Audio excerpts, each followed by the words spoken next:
ini untuk memberikan kemudahan, kecepatan, keterjangkauan, keamanan, dan kenyamanan kepada masyarakat dalam mendapatkan pelayanan. Ini satu bukti bahwa menandakan Menpan RB sangat komit di dalam memberikan pelayanan yang terbaik kepada masyarakat, tidak hanya di Aceh tapi di seluruh Indonesia.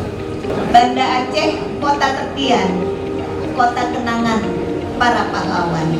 Reformasi birokrasi harus dilaksanakan, pelayanan publik diutamakan.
Komitmen yang sudah ditandatangani oleh Pak Wali Kota tahun lalu dengan Pak Menpan RB, dan kita bersyukur hari ini dapat direalisasikan.